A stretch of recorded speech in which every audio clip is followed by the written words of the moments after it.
떡의 종류라는 제목으로 함께 은혜를 나누겠습니다. 6장은 굉장히 중요합니다.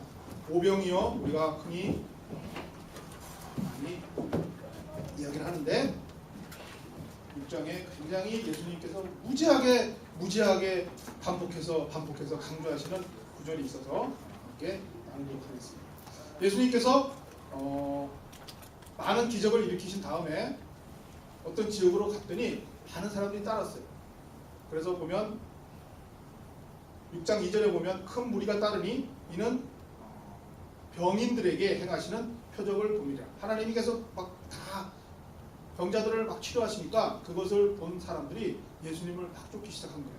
그러다가 어떤 광야로 예수님이 가신 거죠.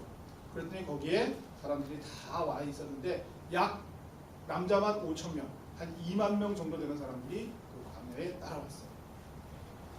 그랬을 때 예수님께서 그들을 물끄러미 보시고 이제 날이 저물어 가니까 배가 고플 것 같으니까 그들에게 뭔가를 먹게 해주시기를 원하셨어요. 그래서 빌립을 부릅니다. 빌립아, 저 사람들에게 뭘 좀 줘야 되지 않겠니? 그랬더니 빌립이 하는 말이 7절에 6장 7절에 조금씩 각 사람으로 조금씩 먹게 할지라도 200데나리온의 떡이 부족하리라. 그러니까 많이 주지 않고 아주 조금 배 허기를 면할 정도 조금씩 나눠줘도 어마어마한 양이 필요합니다. 또 불가능합니다. 이야기를 한 거죠. 그 다음에 안드레가 와요. 안드레가 와갖고 주님, 제가 찾은 것은 조그만 아이가 싸온 도시락, 그 엄마가 아마 싸줬나 보죠. 보리떡 5개 갖고 물고기 2마리만 있는데 이게 갖고 어떻게 이 2만 명을 먹습니까? 했을 때 예수님께서 다들 앉혀라. 그래갖고서 50명, 100명씩 이렇게 질서정연하게 앉혔어요. 그리고 나서 보리떡 5개와 물고기 2마리를 드시고 축사하시니까 거기서부터 나눠주기 시작하는데 2만 명이 먹고도 배불리 먹고도 아까는 조금씩만 나눠주는데 이제 배불리 먹고도 12강조리가 다 맞다라는 이야기가 나와요. 이게 이제 그 장면이죠. 이 아이가 아마 주제를 내는 것 같아요. 보리떡 5개, 물고기 2마리, 그거를 하나님께서 축사하시고 뒤에 잘 안 보이시지만 2만 명의 무리를 다 먹이셨다. 이렇게 됩니다. 문제는 그 다음부터 14절 그 사람들이 예수의 행하신 그 표적을 보고 말하되 이는 참으로 세상에 오실 그 선지자라 하더라. 그러므로 예수께서 저희가 와서 자기를 억지로 잡아 임금 삼으려는 줄을 아시고 다시 혼자 산으로 떠나가시네요. 이때부터 추적전이 벌어져요. 사람들은 예수님을 안 그래도 병을 고쳐주는 것을 막 보고 막 따라왔는데 이제 2만 명을 보리떡 조그만 거 5개에다가 물고기 2마리가 아이의 도시락 하나 가지고 2만 명을 먹이는 그 기적을 눈앞에 봤으니 사람들이 이제 더 난리를 치면서 따라다니는 거예요. 예수님이 피하십니다. 피하셔갖고 제자들을 아예 강 건너 갈릴리 바다 건너를 보내시고 혼자 산에 계시다가 나중에 물 위를 걸으셔갖고 그 배를 합류하신 다음에 아예 건너편을 건너가셨어요. 그래도 사람들이 계속 추적해요. 그 이야기가 6장에 계속 나옵니다. 그리고 나서 건너가서 만난 다음에 나오는 이야기가 아까 우리 하늘이가 읽은 내용이에요. 사람들이 계속 쫓아올 때 예수님을 드디어 만났어요. 피하시다 할 수 없이 만나게 됐는데 그때 예수님이 하신 말이 아까 읽은 26절이에요. 너희들이 나를 찾아다니는 것은 표적을 본 까닭, 사인을 본 까닭이 아니라 떡을 먹고 배부른 까닭이로다. 그리고서 하시는 말씀이 썩는 양식을 위하여 일하지 말고 영생하도록 있는 양식을 위하여 하라. 이렇게 알 수 없는 말씀을 하시면서부터 이제 논쟁 비슷한 게 좀 벌어집니다. 자, 우리가 아는 떡은 떡의 종류는 뭐 시루떡도 있고 호박떡도 있고 꿀떡도 있고 무지개떡도 있고 그런 떡만 우리는 많이 알죠. 그러니까 지금 이분들이 군중들이 쫓아다니는 건 그런 떡이에요. 내가 먹고 배가 부르는 그 떡을 분명히 주님께서 그렇게 하셨으니까 그거를 보고 쫓아온 건데 주님은 그 떡이 아니다. 다른 떡이 있다라고 자꾸 말씀하십니다. 그러면서 하시는 말씀이 썩는 양식을 위하여 일하지 말고 영생하도록 있는 양식. 영생하도록 있는 양식이 있다라고 자꾸 말씀을 하시는 거예요. 그래서 6장을 계속 읽어보시면 여러 가지 내용이 나오는데 48절에 이런 말씀이 나와요. 내가 곧 예수님 자신이 곧 생명의 떡이라. Bread of life라고. 생명의 떡이라. 좀 건너뛰어서 51절 나는 하늘에서 내려온 살아있는 떡이다. 이렇게. 그러니까 이 사람들은 자꾸 보리떡 아니면 꿀떡 호떡 먹고 배부른 육체적으로 배가 부르는 허기를 면할 수 있는 그것을 찾아다니는데 예수님은 자꾸 다른 떡이 있다고 얘기하십니다. 생명의 떡, 하늘로서 내려온 떡, 영혼을 위한 떡, 자꾸 그런 떡이 있다라고 말씀하시니까 이 사람들이 자꾸 혼동이 되기 시작합니다. 너무 혼동이 되기 시작합니다. 그러면서 예수님께서 그 다음에 계속 이어서 하시는 말씀이 뭐냐면 하늘에서 내려온 살아있는 떡인데 이 떡을 먹으면 영생하리라. 내가 줄 떡은 곧 세상의 생명을 위한 내 살이다. 더 알 수 없는 말씀이십니다. 자기의 살을 떡이라고 그러시는 거예요. 그러면 여기 좀 나오는데 이게 도대체 무슨 말이냐? 우리 보고 식인을 하라는 이야기냐? 식인종이란 말이야? 자기의 살을 우리에게 내준단 말이야? 그래서 막 웅성웅성하고 계속 논쟁이 붙는 장면이 계속 나오는 거예요. 그 다음에 54절 내 살을 먹고 내 피를 마시는 자는 영생을 얻고 마지막 날에 내가 그를 다시 살리리니 내 살은 참된 양식이요 내 피는 참된 음료로다. 이 말씀하시죠.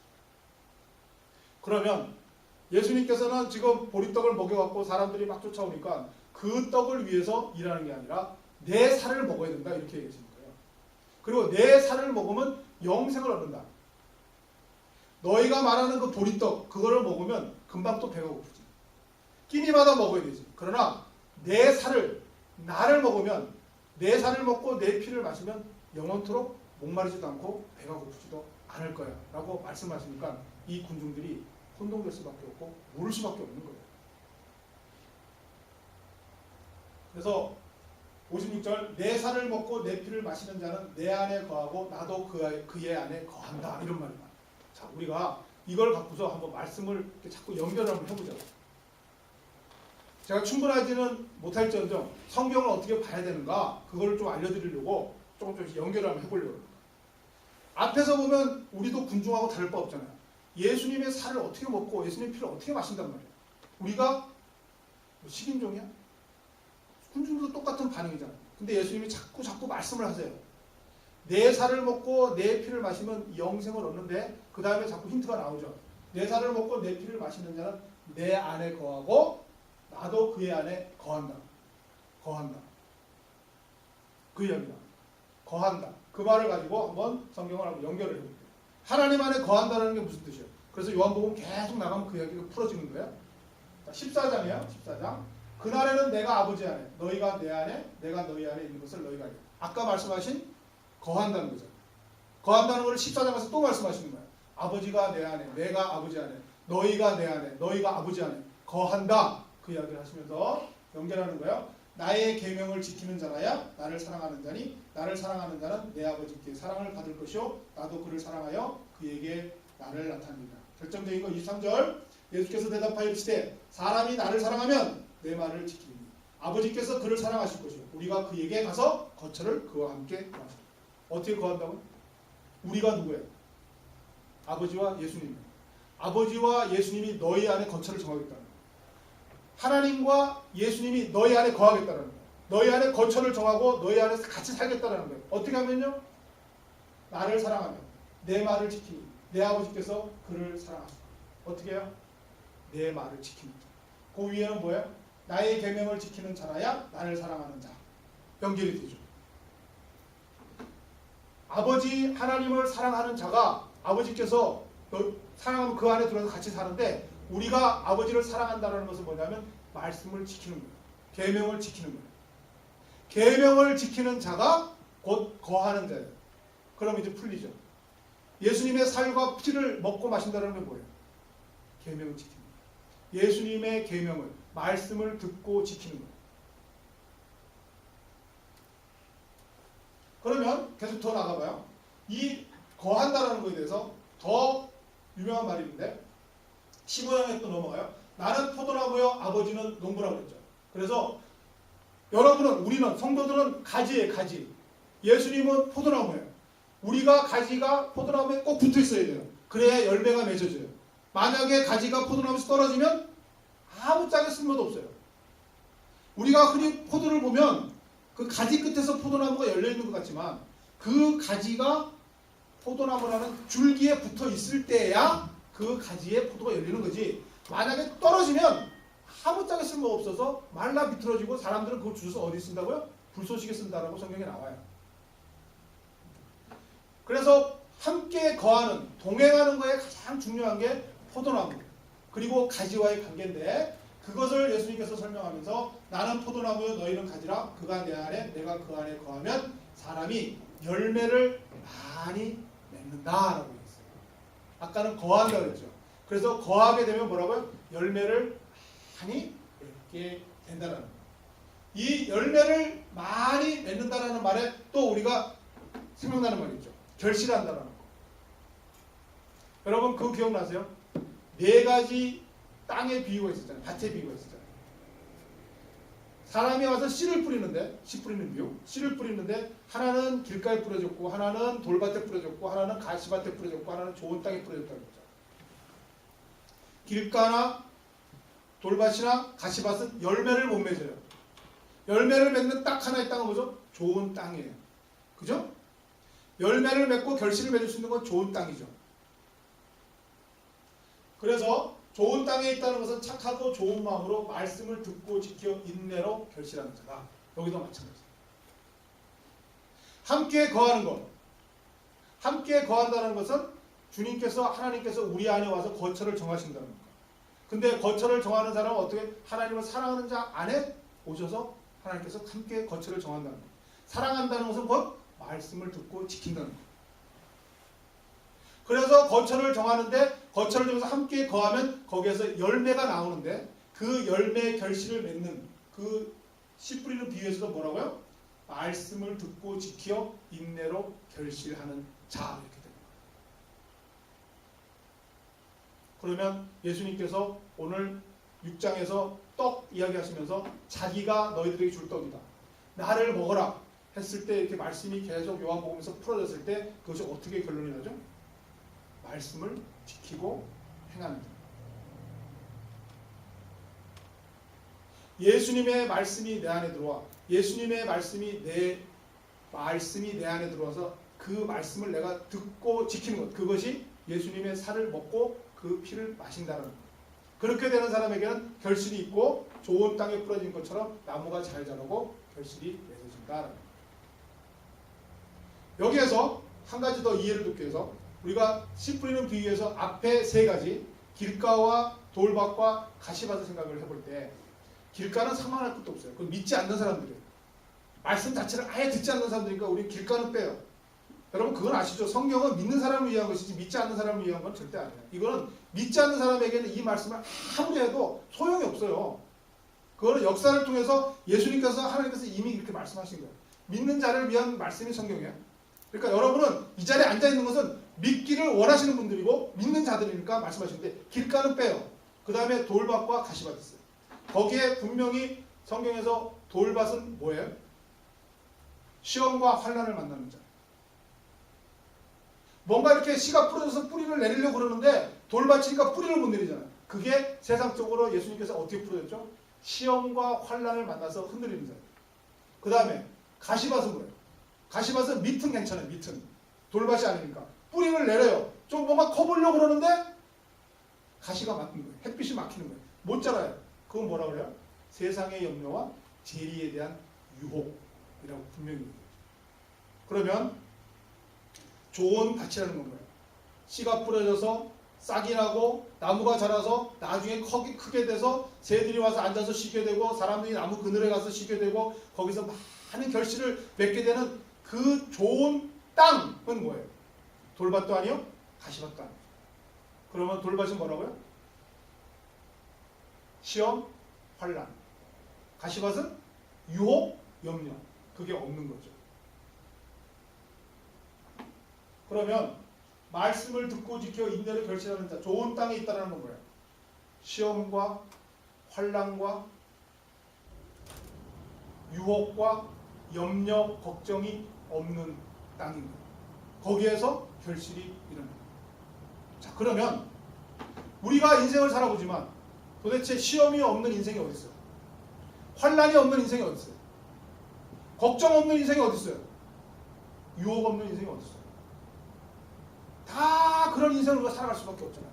그럼에도 불구하고 말씀으로, 좋은 마음으로 말씀을 듣고 지켜 인내하는 자, 다가 좋은 땅이 된다는 거예요. 그렇게 어려워서 예수님께서 자꾸 표정을 보여주신 거예요. 자, 우리 요 말씀을 하시고 나서 바로 이어지는 내용이 뭐가 나오냐면 제자들을 아까 보냈다고 그랬죠. 오병이의 기적을 일으키니까 사람들이 와 이분이야말로 우리의 왕이 돼야 된다 그러면서 막 잡아갖고 왕을 시키려고 그러죠. 그랬더니 예수님이 빨리 피해야 되는데 제자들이 12명이나 있으니까 이 제자들은 배를 타서 보냈어요. 그리고 당신은 혼자 남아 계셨다고. 근데 이 배를 타고 제자들이 가는데 갈릴리 바다에 풍랑이 일었잖아요. 그 이야기가 아까 하늘이 읽은 그 앞에 바로 나오는 얘기예요. 풍랑이 막 일어나고 이 사람들이 엄청난 어부임에도 불구하고 그 어부로 태어나고 어부로 장뼈가 굵은 그 갈릴리 바다에서 그랬음에도 불구하고 못 나가고 있을 때 멀리서 보니까 하얀 옷을 입은 귀신 같은 물체가 다가오더라고요. 깜짝 놀라갖고 와 귀신이다 그러는데 내다 걱정하지 마라. 그래서 보니까 주님이에요. 그래서 주님이 물 위를 걸어오신 사건이 있어요. 그래갖고 주님이 그 배 위에 타시고 그 다음에 풍랑도 잠재우시고 무사히 건너가셨다라는 장면이 나와요. 자, 하나님이 주님이 왜 이런 일을 자꾸 하실까요? 성경을 볼 때 그런 생각 안 드세요? 요술을 부리시나요? 오병 보리떡 5개와 물고기 2마리를 가지고 2만 명을 먹이길 정도로 마구마구 만들어내요. 물 위를 걸어요. 그리고 지지난주가 첫 번째 얘기했을 때 물로 포도주를 만들어요. 병자를 막 일으켜요. 왜 그러세요? 성경을 읽을 때 그걸 찾아내죠. 왜 이러실까? 아, 맞다. 주님만 믿으면 우리는 그냥 병 다 나. 주님만 믿으면 우리도 무리를 걸어. 주님만 믿으면 회사 다닐 필요 없어. 뭐 장사할 필요는 뭐 있나? 그냥 빵 하나만 넣고 주님만 믿으면 빵이 막 계속 늘어날. 그렇게 하라고 이렇게 주님이 이걸 보이시나요? 그런 거 체험하신 분 있으세요? 빵 하나 넣고 기도했더니 빵이 10개 되고 20개 되고 그거 있으세요? 기도하시고 걸었더니 무리를 걸으셨던 분 있어요? 주님이 이것을 하시는 이유를 우리는 자꾸 생각을 하고 왜 이럴까 하면서 자꾸 성경을 읽어 나가야 되는 거예요. 그래서 제가 아까 자꾸 연결을 해보는 거예요. 자, 우리가 아까 읽어본 그 말씀에 의하면 그 하나님께서 우리와 함께 거하시고 그 거하심으로 해서 좋은 결실을 맺게 되는데 그 좋은 결실을 맺는 좋은 땅이라는 것은 염려와 근심과 재리에 대한 유혹과 시험과 환난을 이겨낸 땅이 좋은 땅이고 그 좋은 땅에서 결실을 맺어줄 수 있는 거예요. 그러면 주님께서 지금 물 위를 걸으시는 이 표적을, 이 기적을 왜 보이셨을까요? 지금 이 제자들은 갈릴리 바다 한가운데 지금 어쩔 수 없는 상황이죠. 베드로와 그 형제 안드레와 또 사촌인 요한과 야고보와 7명은 대를 이은 어부들이에요. 이 갈릴리 바다의 최고의 선수권자들이에요. 그들도 꼼짝하지 못할 정도로 폭풍이 옵니다. 어쩔 바를 모릅니다. 그 다음에 물로 포도주를 만든 사건이 있었죠. 물로 포도주를 만들 때 그 전 상황이 포도주가 떨어졌잖아요. 계산이 잘못됐는지 아니면 주당들이 몰려왔는지 어찌됐든 간에 그것이 끝나갖고 이제 파장이 되는 분위기였잖아요. 어떻게 해요? 지금 이 순간 포도주를 만들어내? 할 수가 없죠. 왜 그런 일들이 벌어졌을 때 사람들이 당황하게 되죠? 여러분 그런 거 한번 생각해 보셨어요? 내가 왜 이렇게 겁을 먹고 있지? 아무것도 아닌데? 예를 들면 그런 것도 있었죠. 성경에서 일어나고 있는 사건들을 한번 잘 살펴보세요. 만약에 물로 포도주를 만든 그 집이 말이에요.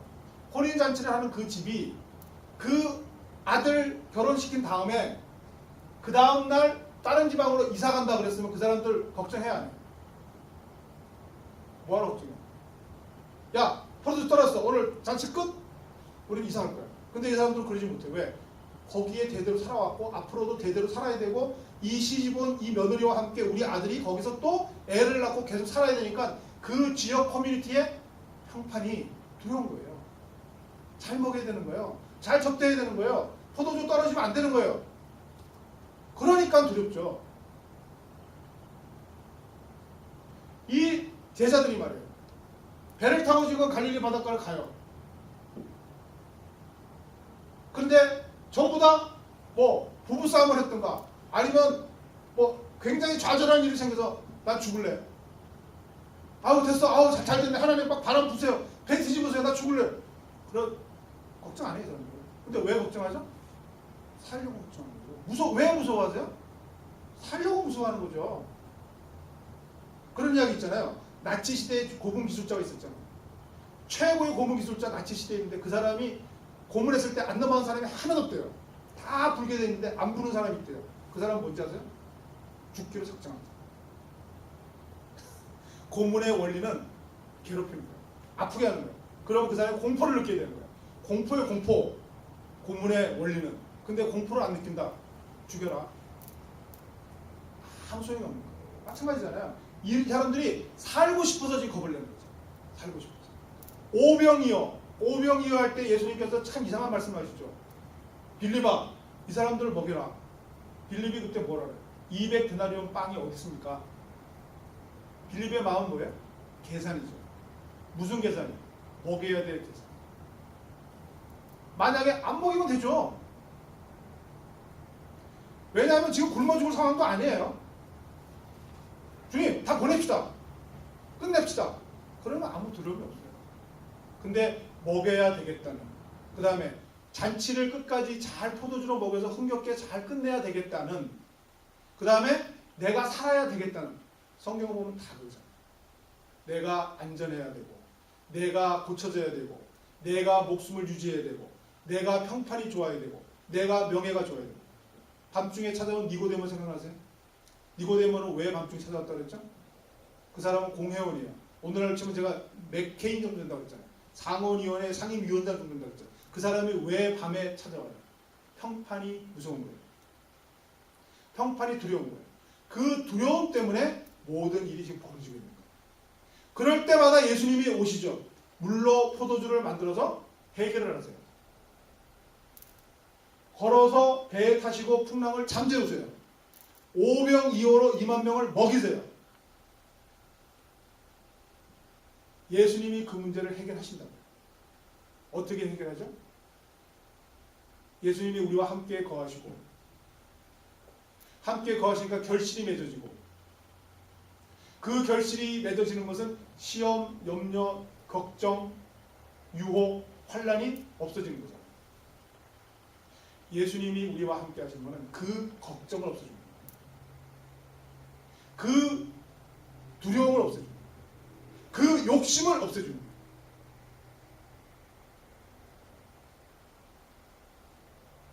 아주 좋은 예가 있어요. 베드로요. 베드로가 예수님 잡히시기 전날 밤에, 그날 잡히시는 날 밤에 3번 부인하죠. 예수님이 이미 잡혀갔어요. 근데 이 베드로가 쫓아가잖아요. 쫓아가고 예수님이 저쪽에 잡혀있는 그쪽에 멀찌감치 떨어져갖고 밤이었어요. 그 모닥불 아래에서 어떻게 되나 지켜보고 있을 때 그 종들이 너도 급해지. 너 급해잖아. 너 급해 맞아. 그때마다 다 부인하죠. 3번을. 무슨 소리 하는 거야? 나 아니야. 나 저 사람 몰라. 미쳤어? 나 저런 몰라. 이렇게 돼버렸잖아요. 그러다가 예수님이 말씀하신 대로 첫 닭이 울기 전에, 울고 나서 그 예수님이 자기에게 너 나 첫 닭 울기 전에 3번 부인할 거야 라는 말 듣고 울고 불고 했었죠. 그 베드로가 나중에 어떻게 돼요? 사도행전에 가보면 베드로가 설교 한 번 하면 3,000명, 설교하면 5,000명씩 모여요. 그랬더니 이 바리새인들이 안 되겠다 싶었고 잡아가요. 베드로를 잡아갖고 너 죽여. 너 말하지 마. 너 예수 입 밖에 내면 너 죽일 거야? 그때 베드로가 뭐라 그래요? 들어봐라. 내가 하나님의 말씀을 듣는 게 옳으냐? 너희들 말씀을 듣는 게 옳으냐? 너희들 그래? 나는 할 수 없다. 하나님의 말씀을 외칠 수밖에 없다. 그리고 나와서 또 외쳐요. 그러다 잡혀가지고 또. 그래 감옥 가서 이제 거의 갇혀있는데 또 천사가 와서 다 풀어주죠. 근데 그거는 천사가 오신 거는 나중에 치고 베드로가 어떻게 이렇게 변해? 그 종이 군인도 아니고 종이 너 예수 파지? 너 예수 따라가는 분이지? 아니야. 그렇게 겁을 내갖고 도망가던 이 사람이 이제는 진짜 군인들이 와서 정말 잡아 죽이려고 너 죽여! 재판장까지 한대. 죽여라. 너희들이 죽여도 난 할 수 없다. 난 하나님 우리 주님의 말씀을 전할 수밖에 없다. 왜 변해요? 뭐가 없어졌죠? 두려움이 없어졌어요. 간단하잖아요. 두려움이 없어졌어요. 무슨 두려움이요? 처음에 도망간 세 번 부인한 이유는 뭐예요? 잡혀서 맞을까봐, 잡혀서 감옥에 들어올까봐, 잡혀서 죽을까봐. 그러면 내 아내와 내 아이들과 이 어떻게 되나? 그런 두려움들 때문에 막 부인한 거예요. 그 종들 앞에서도 꼬투리 잡힐까봐. 근데 나중에 사도행전에서는 뭐예요? 완전히 재판장 앞에 선 거예요. 그 앞에 전부 다 실질 권력자들 앞에서 그렇게 큰 소리 칠 수 있는 건 뭐예요? 잡혀도 좋다. 죽어도 좋아. 된 거예요. 뭐가 없어졌어요? 자기에 대한 두려움이 없어졌어요. 걱정이 없어졌어요. 염려가 없어졌어요. 뭐 때문에? 그 사이에 무슨 일이 있었어요? 부활하신 십자가에 돌아가신 예수님을 받고 그래갖고서 집에 들어가고 문 꽁꽁 잠그고 벌벌벌 떨고 있을 때 부활하신 예수님이 나타나셨고 부활하신 예수님을 정말 디베라 갈릴리 바닷가에서 만나서 모닥불 앞에 떡 굽고 생선 굽고 너 나를 사랑하니? 너 나를 사랑하니? 베드로한테 직접 세 번 주님이 물으셨고 그 사건 이후로 그 다음에 내 명령이 떨어지기 전까지 다락방에서 기도해라. 열흘 동안 기도해서 성령 충만 받았잖아요. 그 사이에 그런 일이 있었어요. 그러면 그렇게 변한다. 그 사이에 있었던 일이 뭐예요? 예수님의 죽으심과 예수님의 부활하심과 성령의 충만. 하나님이 예수님을 이 땅에 보내신 이유는 그걸 알게 하시려고. 뭐라고? 우리는 늘 보이는 것, 먹어서 느낄 수 있는 것, 허기 면할 수 있는 그 양식을 위해 살아야 해. 그게 아니다라는 겁니다. 그렇게 살면 너희는 항상 거기에 대한 걱정과 항상 거기에 대한 시험과 항상 거기에 대한 두려움 속에 마시면 또 목말라지고 먹으면 또 배고파지고 그런 삶을 계속 살아갈 수밖에 없을 때에 예수님이 오셔서 그 예수님을 내어주시면 그 예수님의 살과 피를 먹고 마시라는 걸 아까 제가 변증해드렸죠. 예수님의 말씀을 듣고 그 말씀에 거하면 너희들이 결실을 맺는데 어떤 결실을 맺냐면 두려움 없는 결실을 맺는 거예요. 예수님 말씀 들어오기 전에 했던 걱정과 두려움이 예수님의 말씀이 들어오면 없어집니다. 그래서 담대해집니다.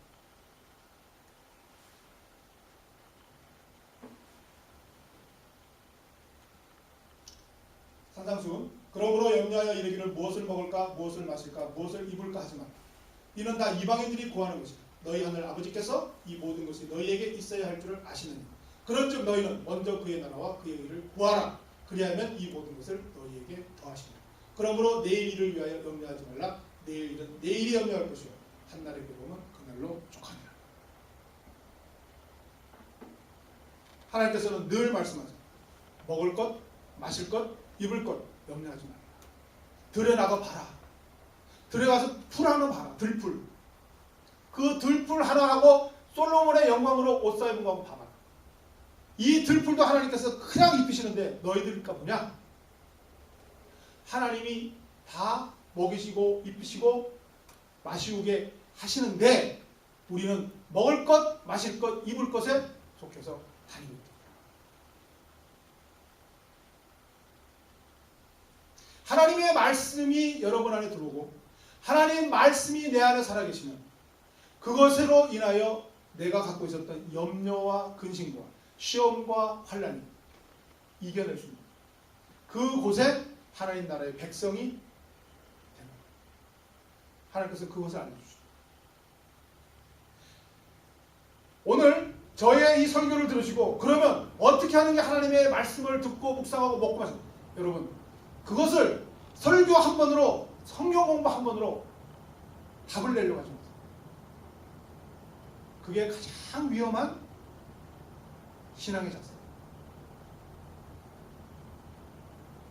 제자들은 오늘 이 6장의 이 오병이어 기적을 눈앞에 보고 예수님께서 풀어 설명하는 것 그것까지 보면서도 계속 혼동을 했어요. 그래서 베드로의 3번 부인까지 나옵니다.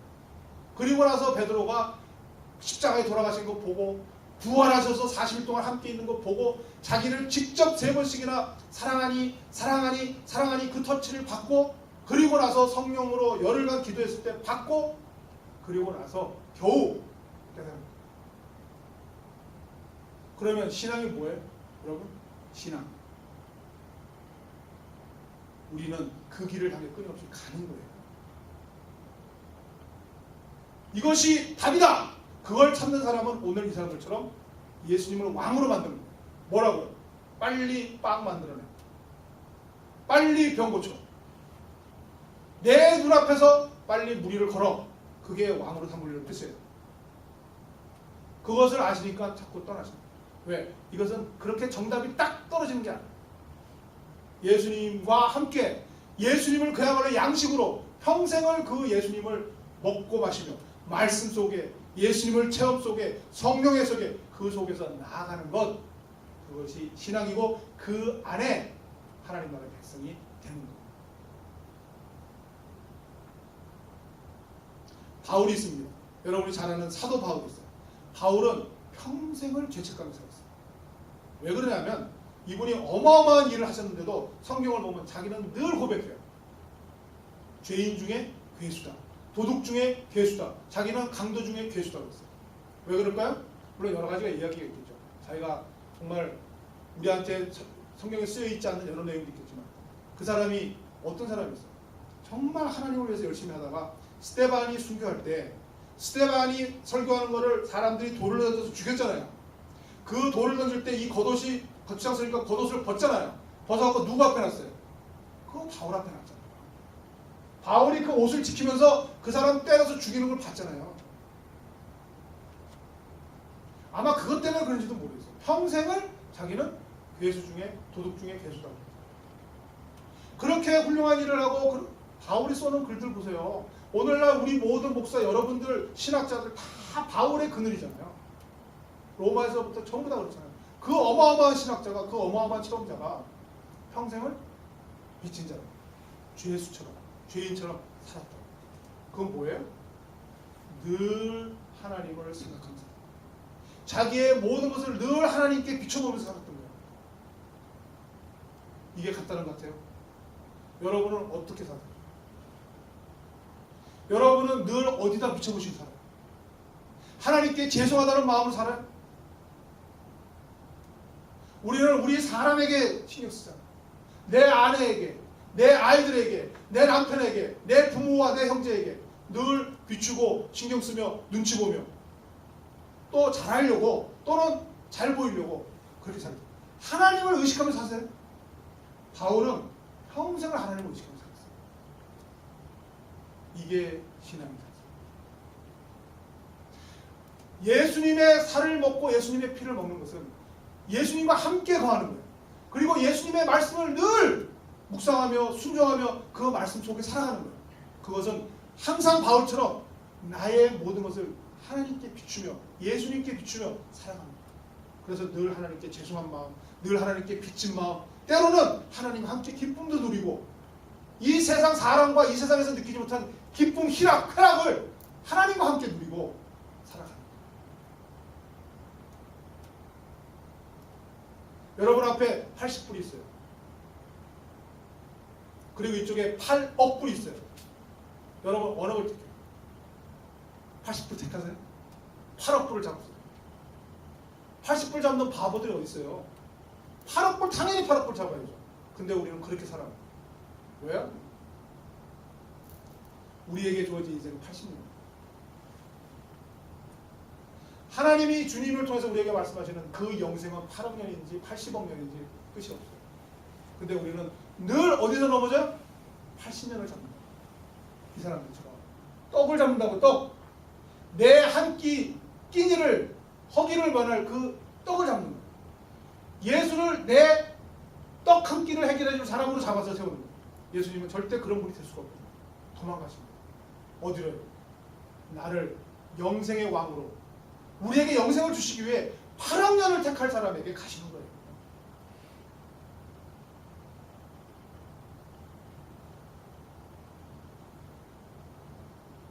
여러분의 신앙을 잘 생각해보세요. 이제 여러분의 앞으로 남겨진 모든 일생, 우리 젊은 친구들은 앞으로 우리보다 훨씬 많이 남았고 우리 또 나이 드신 분들은 얼마 안 남았지만 그 평생을 바울과 같이 늘 하나님을 생각하며 하나님 앞에 나를 세우며 하나님 앞에 나를 비추며 그 예수님의 살과 피를 늘 먹고 마시며 그 말씀 속에서 그 말씀과 동행하며 살아갈 때에 그 80년은 8억년에 비해서 아무것도 아니에요. 그래서 이게 되십니다. 그래서 하늘나라가 열리는 거예요. 80년을 잡은 사람에게는 미치고 정말 답답하고 갑갑하고 염려되고 근심되고 유혹되고 그랬던 인생이 8억 년을 내다보면 이게 될 수 있습니다. 그래서 그것을 이겨내고 인내해서 좋은 결실을 맺어서 거기에 주렁주렁 열매가 맺었습니다. 주님은 그것을 보여주시기 위해 오병이의 표적을 나타내십니다. 주님은 그것을 보여주시기 위해 바다 위를 걸어오십니다.